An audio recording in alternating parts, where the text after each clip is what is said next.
ఓం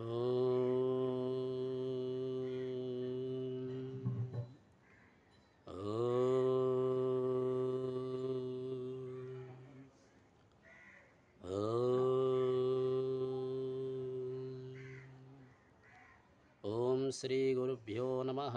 హరి ఓం. ఓం నారాయణం నమస్కృత్యం నరం చైవం నరోత్తమం దేవీ సరస్వతిం వ్యాసం తతో జయముదీరయత్. ఓం వ్యాసాయ విష్ణురూపాయ వ్యాసరూపాయ విష్ణవే నమో వై బ్రహ్మణి వాసిష్ఠాయ నమో నమః. సభాభ్యాం సభాపతిభ్యశ్చ భో నమో నమః. పార్వతీ పరమేశ్వర సభకు నమస్కారం. ఈరోజు శ్రీ లలితాపరా భట్టారిక స్వరూపిణి అయిన జగద్ధాత్రికు స్మరిస్తూ అన్నదాన మహత్యం, బ్రహ్మపురాణంగా ఉన్న అంతర్ధానాన్ని, అంటే బ్రహ్మపురాణంలో వివరించిన అన్నదానాన్ని గురించి తెలుసుకోబోతున్నాం. శాస్త్రంలో చెప్పిన అన్ని రకాల దానాల కన్నా అన్నదానమే అన్నిటికన్నా గొప్పది. ధర్మాన్ని ఆచరించాలి అనుకునేవారు ఉదార బుద్ధితో అన్నదానం చేయాలి. మనుషులకు అన్నమే ప్రాణం. అన్నం వల్లనే జీవులు పుడుతున్నారు. ఈ ప్రపంచం మొత్తం అన్నంలోనే ప్రతిష్టమైనది. అందువల్లే అన్నం ప్రశంసనీయమైనది. అన్నదానం వల్ల స్వర్గం లభిస్తుంది. మానవుడు తన శక్తిని అనుసరించి ఎంత లభిస్తుందో అంత అన్నాన్ని అని ధ్వజలకు పెట్టాలి. చేసే అన్నదానాన్ని నిండు మనసుతో వేదాధ్యాయం చేస్తున్న బ్రాహ్మణులకు చేయాలి. ఒక్కసారిగా 10 మంది బ్రాహ్మణులకు సంతృప్తి ఎవడ భోజనాన్ని పెడతాడో వాడు నీచమైన పశుపక్షాదుల జన్మలో ఎత్తడు. 10,000 మంది యోగ్యులైన విప్రులకు అన్న సంతర్పణం చేసిన వాడు పూర్వం తను చేసిన వివిధ రకాల పాపాల నుంచి విముక్తి పొందుతాడు. వేదాలు చదువుకుంటూ భిక్షాటన ద్వారా స్వీకరించే అన్నాన్ని తిరిగి వేదవేత్త అయిన విప్రుడు, అంటే గురువుకి పెట్టినవాడు ఏ లోకంలో సుఖం సంతోషం పొందుతాడు. క్షత్రియుడు, బ్రాహ్మణుడు ధనాన్ని హాని చేయకుండా న్యాయంగా తన పరిపాలన కొనసాగించాలి. తను బలాత్కారంగా ఇతరుల నుంచి స్వీకరించే అన్నాన్ని విప్రులకు దానం చేయకూడదు. నిండి మనసుతో అన్నాన్ని దానం చేయాలి. వ్యవసాయం చేసుకునే వైశ్యుడు తను సంపాదించిన ద్రవ్యములో 6వ వంతు పవిత్రంగా దానం చేస్తే పాపాల నుండి విముక్తుడవుతాడు. అదేవిధంగా శూద్రులు కూడా ధ్వజలకి, అంటే బ్రాహ్మణులకు లేదా ఉత్తమ పురుషులకి అన్నదానం చేస్తే పాపాల నుంచి విముక్తులు పొందుతారు. న్యాయంగా సంపాదించిన సొమ్ముతో వృద్ధుడైన వేద పండితులకి అన్నదానం చేసిన వాడు స్వర్గలోకానికి చేరుకుంటాడు. అన్ని రకాల దానాలు చేసిన వారికన్నా అన్నదాతలు గొప్పవారు. వారి వలనే సనాతన ధర్మం నిలుస్తుంది. అబంధం దివ్యశం కుర్వాది అన్నదానేన మహానవ్యః భోజయత్వ సతం నిత్యం నరో వేద విద్వాం పరం న్యాయ విధర్మా విదూషామి హాస్యనే విధం తదః న్యాయతే నరకం ఘోరం సంసారణ చేసేవయతి. అంటే ఏ గృహస్థుడు ముందుగా 3 ప్రాణేతులను సమర్పించి అన్నాన్ని ఆరగిస్తాడో, ఎవడు అన్నదానం చేసి రోజును సార్థకం చేసుకుంటాడో, నిత్యం వేద విధులను, ధర్మవేత్తలను, ఇతిహాస పురాణములు 100 మందిని ఎవడు మృష్టన్నాన్ని భోజనంతో సంతృప్తిపరుస్తాడో అతడు ఘోరమైన నరక బాధల్లో అనుభవించడు. సంసార కోపంలో చిక్కుకుపోడు. ఏ లోకంలో అన్ని సుఖాలు అనుభవించి మరణానంతరం ఉత్తర లోకాలు చేరుకుంటాడు. మరుజన్మంలో ధనవంతులుగా పుడతారు. ఇది అన్నదానం యొక్క విశిష్టత. అలాగే సదాచారం చాలా అవసరమైన వస్తువు అనే భావం చేయకుండా ఇదొక నియమబద్ధమైన జీవితం అనుసరించాలి. గృహస్థ ధర్మాన్ని ఆచరించేవాడు నిరంతరం ఆచారాన్ని పాటించాలి. ఆచారాలు పాటించిన వానికి ఏ పరలక్ష రక్షణ ఉండదు. అంటే ఎవరైతే ఆచారాన్ని పాటించరో వారికి ఇచట మరియు మరణానంతరం కష్టకాలం అని చెప్పబడుతుంది. సదాచారాన్ని ఉల్లంఘించే వాడికి యజ్ఞ జప దానాదులు సుఖాలు ఇవ్వవు. దురాచారపరుడికి పుణ్యాయుర్దానం ఉండదు. కనుకనే ధర్మపరాయణమైన ఆచారాలను పాటించాలి. వాటి లక్షణాలు ఈ విధంగా ఉంటాయి. గృహస్థులను ప్రతివాడు ధర్మాన్ని కామాలచే 3 పురుషార్థములు సాధించి ప్రయత్నం చేయాలి. అధికానికి సిద్ధిస్తే ఇయం పరం రెండు సిద్ధించినట్లే. ఈ పురుషార్థము ధర్మాన్ని 4వ వంతు ఆచరించిన ఇహ పర సిద్ధి కలుగుతుందని, సగం నిర్వర్తిస్తే తనను తాను ఇహలోకములకు ఉద్ధరించుకోగలడు. 4వ వంతు సదాచారం నిర్వర్తించేవాడు ధర్మాన్ని వృద్ధి చేయగలడు. ఈ పురుషార్థంతో అర్థ కామాలని కూడా ధర్మబద్ధంగా ఆచరించాలి. అలా చేస్తేనే సద్గతి కలుగుతుంది. ప్రతిరోజు బ్రహ్మముహూర్తంలో అనగా తెల్లవారి జామున మేలుకొని ఆ రోజు చేయవలసిన ధర్మ అర్థ పురుష సాధన గురించి ఆలోచించాలి. ఆ తర్వాత ఆచమనం చేసి స్థానాధికులు నిర్వర్తించుకొని శుచిగా నక్షత్రాలను సమయంలోని సంధ్యావందనాన్ని ఆచరించాలి. సాయం సంధ్యను సూర్యుడు ఇంకా ఉండగానే చేయాలి. ఏదైనా అనుకుని ఆటంకం ఆపద వస్తే తప్ప. నిత్యం సంధ్యావందనాన్ని ఆచరించి తీరాలి. గృహస్థుడు నాస్తికుడని మతాలను సంబంధించిన సంభాషణలు, దుష్టులతో వివాదాలు, అధర్మైన పనులు చేసేవారిని సేవించడం మానుకోవాలి. ప్రతిరోజు నియమంగా ప్రీత్యాకాలం సాయం సమయంలో హోమాన్ని చేయాలి. సూర్యోదయాన్ని సూర్యాస్తమయాన్ని చూడకూడదు. తల దువ్వుకోవడం, అద్దాన్ని చూడడం, దంతాధావన చేసుకోవడం, కాటికి పెట్టుకోవడం వంటి పనులు పూర్వాహ్నంలో చేయాలి. పితృదేవత ఋషి తర్పణాలు కూడా పూర్వాహ్నంలో చేయాలి. గ్రామంలో, ఇల్లు బయట, తీర్థక్షేత్రాల్లో, నలుగురు నడిచే దారులు, దున్నిన పొలాలు వంటి ప్రదేశంలో మూత్ర విసర్జన చేయకూడదు. దిగంబరంగా ఉన్న ఇతర స్త్రీలను తన మలాన్ని చూడరాదు. బాయుష్ట అయిన స్త్రీని చూడడం, తాకడం, పలకరించడం చేయకూడదు. నీటిలో మూత్రాన్ని మలాన్ని విసర్జించకూడదు. మూత్రాన్ని, మలన్న వెంట్రుకలని, బూడిదని, బొగ్గును, తెగిపోయిన వాళ్ళు, తాలు, గుడ్డ పీలుకలు, దారిలో పడిన చింపిరి గుడ్డలు మొదలైన వాటిని తొక్కకూడదు. ప్రతిరోజు గృహస్థుడు పితృదేవతలు, దేవతలు, ఋషులు, మనుషులు అర్చించిన తర్వాతే భోజనం చేయాలి. భోజనం చేసినప్పుడు తూర్పు, ఉత్తర దిశలపై ముఖాన్ని చేయించి ఆహారాన్ని భుజించాలి. భుజించినప్పుడు చెడిపోయిన అన్నం గురించి తప్ప మరో విధంగా అన్నాన్ని దూషించరాదు. కేవలం ఉప్పు ఎప్పుడూ తినకూడదు. అలాగే ఎంగిలి కూడా భుజించకూడదు. నడిస్తే లేక నిల్చొని మూత్ర విసర్జించకూడదు. ఎంగిలి నోటితోని మాట్లాడకూడదు. వేదాలు చెప్పకూడదు. సూర్య చంద్ర నక్షత్రాలు ఉద్దేశి పూర్వకంగా చూడకూడదు. విరిగిన ఆసనాన్ని, మంచాన్ని, పగిలిన పాత్రలను వాడకూడదు. పెద్దలు వచ్చినప్పుడు లేచి నుంచొని వారికి స్వాగతం పలకాలి.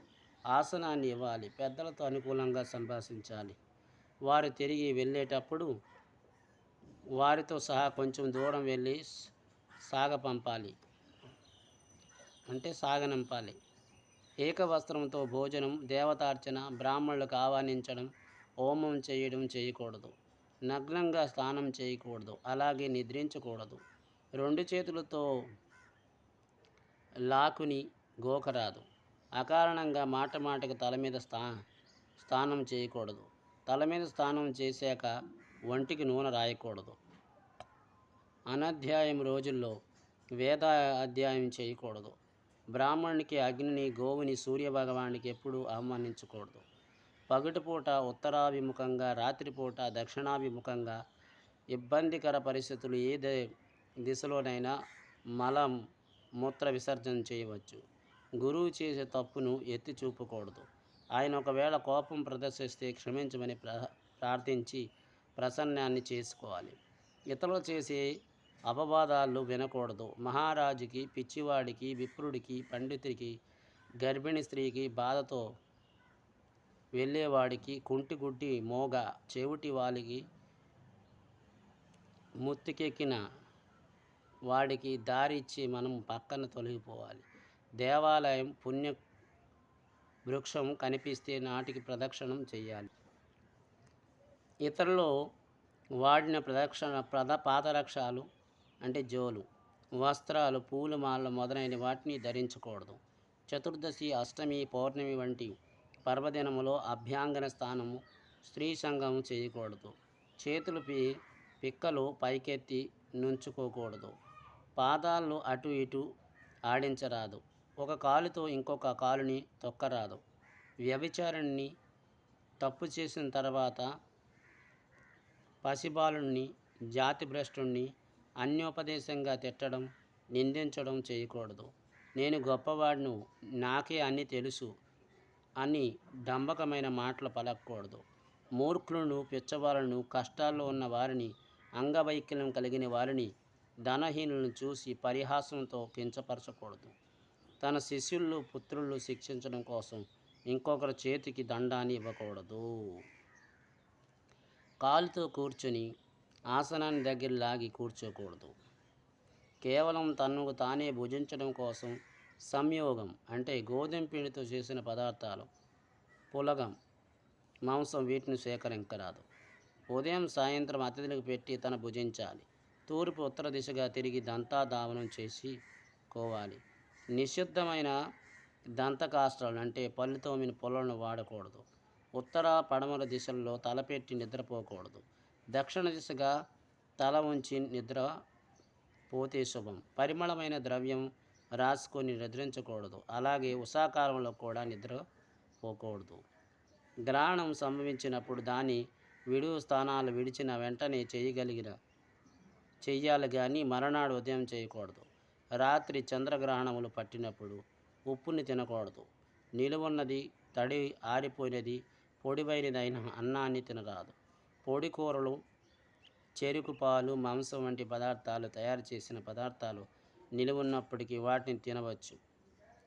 సూర్యోదయం, సూర్యాస్తమయం సమయంలో నిద్రించరాదు. స్నానం చేయకుండా, కూర్చోకుండా, మనసును నిలకడ లేకుండా మంచం మీద పట్టు నేల మీద కూర్చొని చప్పుడు చేస్తూ లేక మాట్లాడుతూ భోజనం చేయకూడదు. సేవకులకి పెట్టకుండా తినరాదు. స్నానం చేసిన తర్వాత భోజనం చేయడం ఉత్తమం. ఇతరుల భార్యలతో సంగమించకూడదు. దానివల్ల ఆయుష్ క్షీణిస్తుంది. అంతేకాదు యజ్ఞయాగాదులు చేయడం, బావులు, చెరువులు, సత్రాలు నిర్మించడం, తోటలు వేయించడం లాంటి ధర్మకార్యాల ద్వారా సంక్రమించిన పుణ్యము అంతా కూడా నశిస్తుంది. ఆచమనం చేసిన తర్వాత దేవ, అగ్ని, పితృకార్యాలను, గురువందనాన్ని, భోజనం చేయాలి. ఆచమనం చేయటానికి ఉపయోగించే జలం పవిత్రంగా ఉండాలి. ఆచమనం చేసినప్పుడు చప్పుడు చేయకూడదు.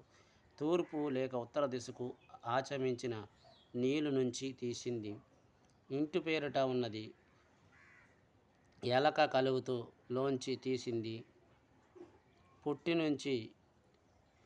పుట్ట నుంచి తీసింది ఆయన మట్టిని శోచక్రియకు ఉపయోగించకూడదు. కాళ్ళు చేతులు కడుక్కొని తల మీద నీటిని ప్రోక్షణ చేసుకొని స్థిరమైన మనసుతో 3 లేక 4 సార్లు ఆచమనం చేసి 2 సార్లు పెదవులను తడుపుకొని కాలుని 2 సార్లు తాకి శుచిగా సంధ్యావందన క్రియలను ఆచరించాలి.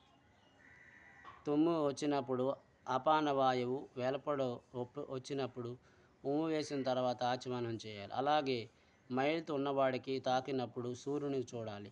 వెంటనే కుడి చెవిని తాకాలి. ఈ కుడి చెవిని తాకడం అన్నది సూర్య దర్శనం ఆచమనం చేయటం అవకాశం లేనప్పుడు చేయాలి. పళ్ళును ఎప్పుడు పటపట కొరకూడదు. తన శరీరాన్ని తనే గుద్దుకోకూడదు. పడుకున్నప్పుడు, దారిలో నడుస్తున్నప్పుడు, ఆహారం భుజించేటప్పుడు స్వ అధ్యాయం చేయకూడదు. సంధ్యా సమయంలో మైథునాన్ని ప్రయాణాలు చేయకూడదు. అపరాహ్న కాలంలో పితృతర్పణలు చేయాలి. దేవ పితృకార్యం చేసినప్పుడు శిరస్నానం చేయవచ్చు. తూర్పు లేదా ఉత్తర దిశపై ముఖం ఉంచి క్షీరాది కార్యములు చేయించుకోవాలి. అంగవైకల్యం ఉన్న స్త్రీని వివాహం చేసుకోరాదు. ఉత్తమ కులంలో పుట్టింది, ఆరోగ్యంగా ఉన్నదైన కన్యని పెళ్ళాడాలి. తండ్రి వైపు 7 తరం, తల్లి వైపు తరానికి చెందిన స్త్రీని మాత్రమే స్వీకరించాలి. పగటి కాలంలో మైథునం చేయకూడదు. ఇతరులను బాధ కలిగించే పనులు, జంతువులు హింసించడం చేయకూడదు. బహిష్టమైన స్త్రీని అన్ని వర్ణాల వారు రాత్రిపూట వెలుపల ఉంచాలి. 5వ రోజు కూడా ఆమె బయట ఉంటే ఆమెకి స్త్రీ జన్మ రాదు. అనగా 5వ రోజు సంగమానికి దూరంగా ఉండి 6వ రోజు మాత్రం సంగమించాలి. స్త్రీని ఋతు దినాలైన మొదటి 16 రోజులు సరిదినాల్లో పొందవచ్చు. పురుషుడు సరే రాత్రుల్లో సంగమిస్తే పుత్రులు, బేసరాత్రిలో సంగమిస్తే స్త్రీ సంతానం కలుగుతూ, పర్వదినాల్లో సంధ్యా సమయంలో సంగమిస్తే అధర్మపరులు లేదా నపుస్కులు జన్మిస్తారు. రిక్తతిథిలో క్షీరకర్మ చేయించకూడదు. వినయం లేనివారు ఏది చెప్పినా అది వినకూడదు. నీచులకి అత్యున్నతమైన స్థానాన్ని ఇవ్వకూడదు. క్షీరకర్మ చేయించుకున్న తర్వాత స్త్రీ సంభోగం చేశాక సంతకు వెళ్ళి వచ్చాక తల మీద స్నానం చేయాలి, వస్త్రాలతో సహా. దేవతల్లో గురువులను, సాధువులను, సత్యవంతులను, మహాత్ములను, పతివ్రతలను బ్రహ్మయజ్ఞం చేసే వారికి దూషించడం, అప్రతిష్ఠితులు చేయడం చేయకూడదు. వారిని పర్యాసించకూడదు. తెల్లని వస్త్రాలు, తెల్లని పూలు ధరించిన ఎప్పుడు మంగళప్రదంగా అలంకరించుకున్న వారిని అమంగళం కలగవు. తలపాగు ఉన్నవారితో, పిచ్చివారితో, మూర్ఖులతో, బలహీనతలతో, నీచు గుణాలు గలవారితో, డబ్బుని వృధా చేసి వారితో, శత్రువులతో, కార్యదక్షులు కానివారితో, జారులతో, నిరుపేదలతో వాదన చేసే వారిలో అధమంతో స్నేహం చేయకూడదు. మిత్రుడు యజ్ఞం చేసిన వాడై, రాజు స్నాతకమును అంటే గురుకులంలో విద్యను పూర్తి చేసుకునే వాడై, మామగారు తన ఇంటికి వచ్చినప్పుడు యథాశక్తి వారిని గౌరవించాలి. ఉన్నంతలో లోటు లేకుండా వారిని సత్కరించాలి. నీటిని, అగ్ని ఒకసారి పట్టుకోకూడదు. గురువులను, దేవతలు, తల్లిదండ్రులను, విప్రులు వీరి వైపు పాదాలు చూసి కూర్చొనకూడదు. పడుకోకూడదు. పాలు కుడుగుతున్న ఆవుని చూడకూడదు. దోశలు నీళ్లు తాగకూడదు. మలమూత్ర విసర్జన అవసరం కలిగినప్పుడే ఆలస్యం చేయరాదు. నోటితో నిప్పును ఆర్పకూడదు. వైద్యుడు వేరే విప్రుడు లేని ఊరిలో నివాసించకూడదు. బాలశాలి ధర్మాత్మపురుడైన రాజు ఏ దేశంలో ఉంటాడో అక్కడే నివాసించాలి.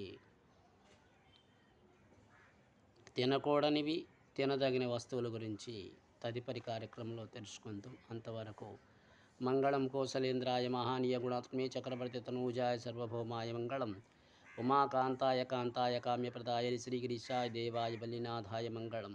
సర్వం శ్రీ ఉమామహేశ్వర పాదపద్మార్పణమస్తు. స్వస్తి.